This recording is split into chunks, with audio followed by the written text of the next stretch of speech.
business being out there. Devil's Hollow, tucked deep in the Appalachian Mountains, had a reputation even locals didn't ignore. Stories of missing hikers, strange sounds at night, and warnings about never camping alone were whispered like folklore. But in our typical city kid arrogance, we thought it was just another set of campfire tales meant to spook tourists. There were 5 of us: me, Angela, Brian, Laura, and Chris. We'd been planning this trip for weeks, a weekend escape from the stress of work and school. Angela had heard about Devil's Hollow from a co-worker who called it remote and untouched, and Brian was all for it because no cell service meant no distractions. We arrived Friday evening, the fading sunlight casting long shadows over the dense forest. The air was crisp, and the silence was unlike anything we'd experienced in the city. By the time we reached the clearing where we'd set up camp, it was almost dark. The first night was uneventful, mostly because we were too busy setting up the tents and gathering firewood to notice much else. We cooked hot dogs over the fire, drank a little too much, and swapped exaggerated stories about local legends. It was Brian who brought up the strangers. "Apparently there were some weird sightings here a few years ago," he said, leaning back in his camping chair. "Some hikers claimed they ran into, I don't know, people who didn't belong here. They said the strangers were watching them like they didn't want them in the area." "What kind of people?" Laura asked, her voice dripping with skepticism. Brian shrugged. "Just strange people. Not rangers, not locals. People who shouldn't have been out here." Angela laughed. "So what? Ghost hikers?" "Not ghosts," Brian said. "Just off, like they didn't belong." We all rolled our eyes and moved on to lighter topics, but as the night wore on and the fire burned lower, the forest around us began to feel unnaturally quiet. The next morning, we decided to hike deeper into the hollow. Angela had found an old trail map online, and she was eager to explore. The trail was overgrown, the trees pressing in on us as we climbed higher into the mountains. It felt like the kind of place no one had been in years. About 2 hours in, we came across a clearing. In the center was a fire pit, surrounded by a few logs that looked like they'd been used as seats. The fire was out, but the ashes were fresh.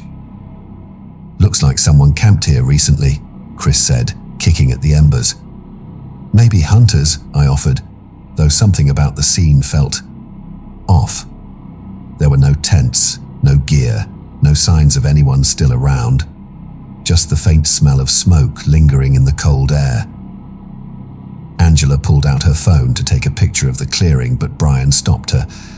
"Don't," he said, his voice low. "Let's just keep moving." I could see the unease in his eyes, but none of us argued. We left the clearing and continued up the trail, though the mood had shifted. The laughter and chatter from earlier were gone, replaced by a tense silence. By the time we returned to camp, the sun was already setting. The forest seemed darker than the night before, the shadows longer and deeper. We were all on edge, but none of us wanted to admit it. As we sat around the fire that night, the sound came. It started faint, a rustling in the underbrush just beyond the light of the fire. Angela froze mid-sentence, her eyes darting to the edge of the clearing. "Did you hear that?" she whispered. "Probably an animal," Chris said, though his voice lacked confidence. The rustling grew louder, closer. It was deliberate, not the random movements of a deer or raccoon. Brian grabbed the flashlight and shone it toward the noise. "Who's there?" he called, his voice firm. For a moment, there was silence. Then, a figure stepped into the light. He was a man, probably in his 40s, wearing a faded jacket and jeans that were ripped at the knees. His face was gaunt, his eyes sunken and darting between us. He held up his hands in what I assume was meant to be a gesture of peace, but it only made him look more menacing. "Sorry to bother you," he said, his voice raspy. "Just passing through." "What are you doing out here?" Brian asked, keeping the flashlight trained on him. The man smiled, but it didn't reach his eyes. Same as you. Camping, something about his tone sent a chill down my spine. He wasn't carrying any gear, no pack or supplies, just himself. Do you need something? Laura asked cautiously. He shook his head. Just wanted to say hello. Without another word, he turned and walked back into the woods, disappearing into the darkness as quickly as he'd appeared. We stayed up all night, too scared to sleep. Every sound made us jump, every shadow seemed to move. By morning, we packed up and hiked back to the car, leaving the campsite as quickly as we could. When we reached the parking lot, another car was parked nearby. It was old and rusted with a single bumper sticker that read, "Keep out." As we loaded our gear, I noticed something sticking out of the windshield wiper of Brian's car, a folded piece of paper. He unfolded it, his face paling as he read the message scrawled in messy handwriting. "See you next time."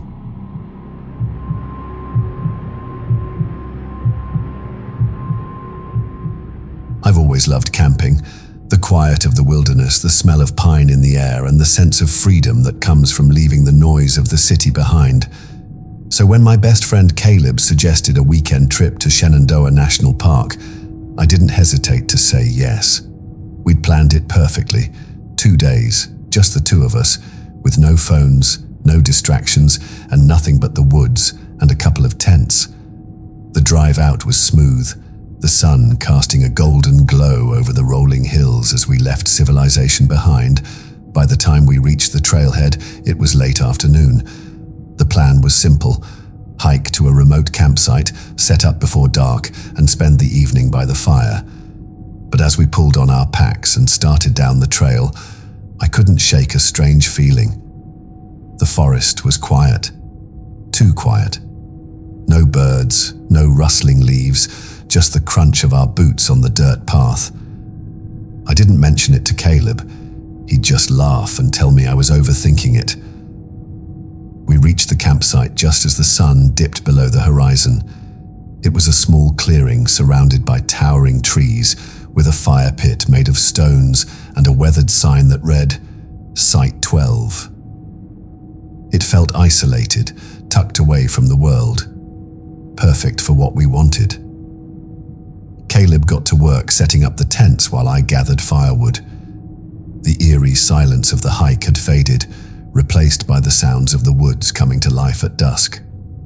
Crickets chirped, and the occasional rustle of leaves hinted at small animals moving in the underbrush.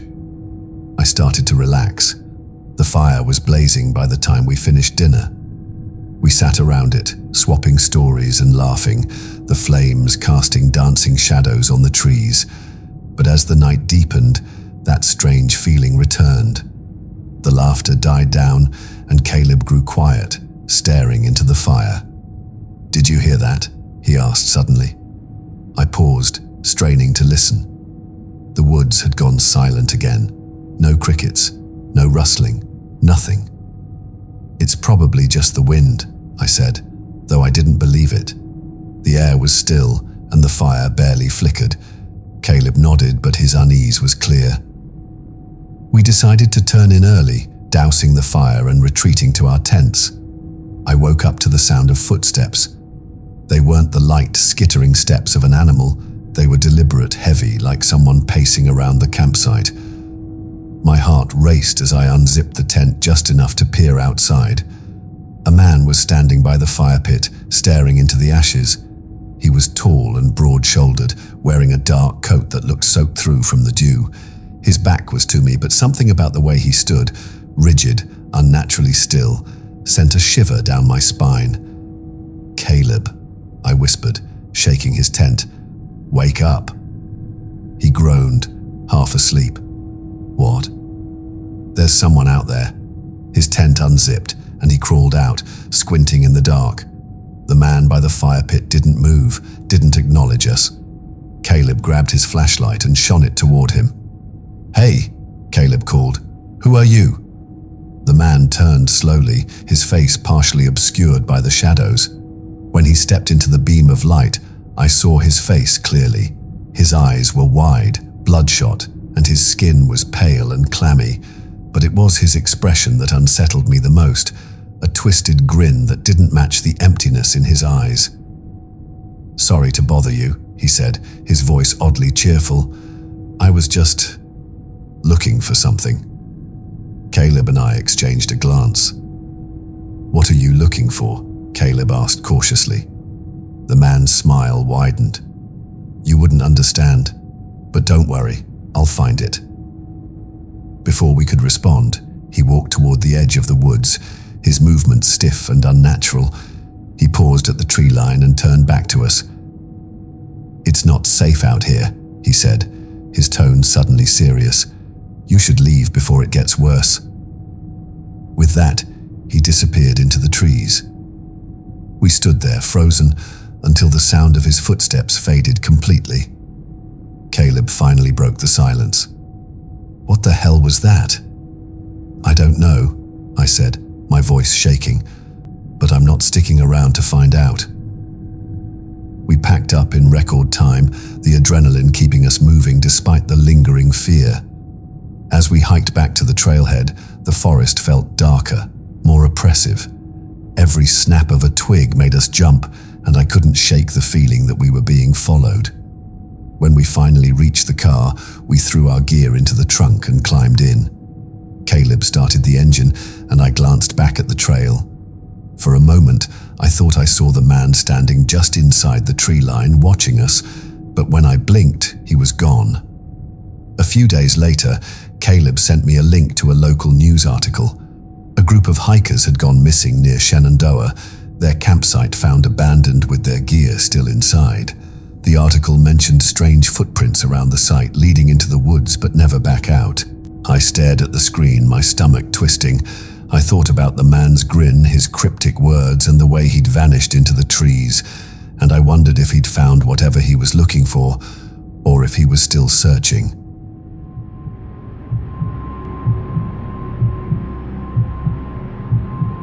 It was supposed to be a simple trip, just a weekend out in the woods, reconnecting with old friends from high school. Life had taken us in different directions, but every few years we made an effort to meet up. This time, it was Craig's idea to go camping in the Ozark National Forest. No cell service, no distractions, he'd said, just us and the wilderness. The group consisted of 4 of us: Craig, Marissa, Ben, and me. We'd all grown up together, but as we set off down the trail with our packs, it was clear how much time had changed us. Craig was still the leader, always charging ahead. Marissa was quieter now, her easy laughter from high school replaced with cautious smiles. Ben, ever the jokester, seemed eager to fill the gaps with his usual banter. As for me, I was just happy to escape the monotony of my job and breathe some fresh air. The first day went smoothly. We hiked for hours, the dense trees towering above us like green cathedrals. By the time we reached the campsite, the sun was dipping below the horizon. The clearing was perfect, flat ground for the tents, a fire pit someone had left behind, and a small stream trickling nearby. We set up camp quickly, and soon the fire was roaring. Craig passed around beers he'd hauled in his pack, and we settled into old rhythms, reminiscing about high school and the stupid things we used to do. For the first time in years, it felt like we were all in sync again. Then we heard the scream. It cut through the night like a blade, high-pitched and desperate. The 4 of us froze, staring at each other with wide eyes. "What the hell was that?" Marissa whispered, clutching her jacket tighter. "Probably an animal," Craig said, though his voice wavered. "A bobcat, maybe. They make noises like that." Ben shook his head. "That didn't sound like an animal. That sounded like a person."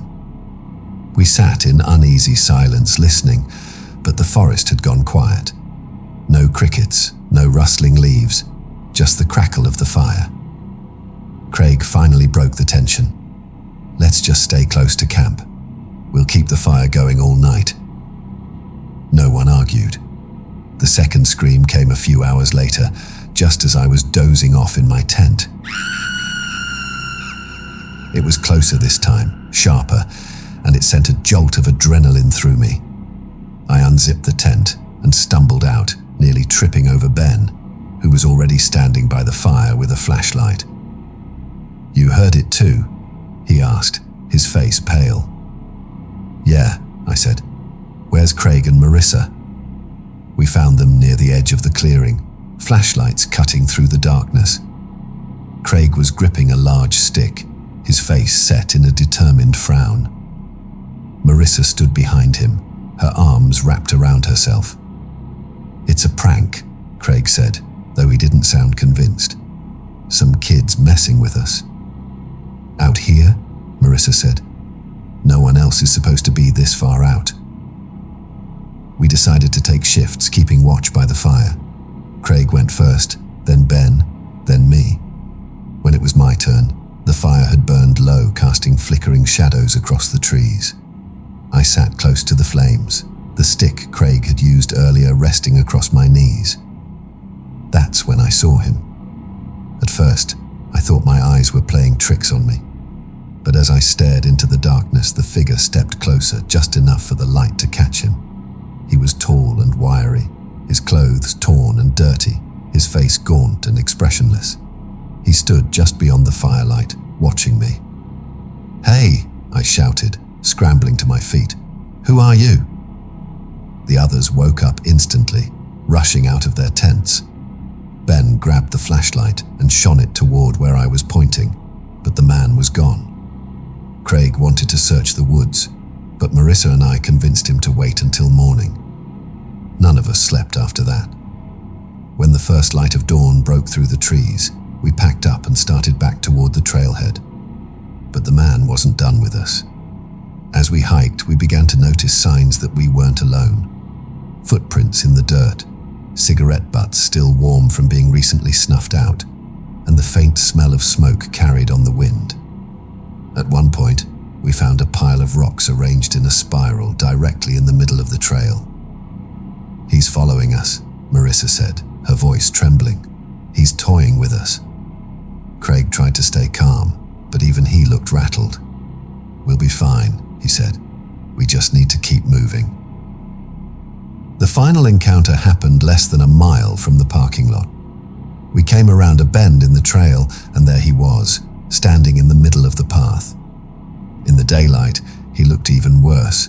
Sunken cheeks, hollow eyes, and a smile that didn't reach them. "What do you want?" Craig demanded, stepping forward.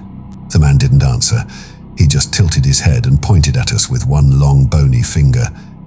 "You should have stayed by the fire," he said, his voice low and raspy. Craig raised the stick he'd been carrying. "Get out of our way." The man's smile widened. "Next time, bring more friends." He stepped off the trail and disappeared into the woods. We didn't stop running until we reached the car. None of us spoke as we loaded our gear and drove away, the forest fading into the distance. Even now I can still hear his voice, that haunting, taunting rasp.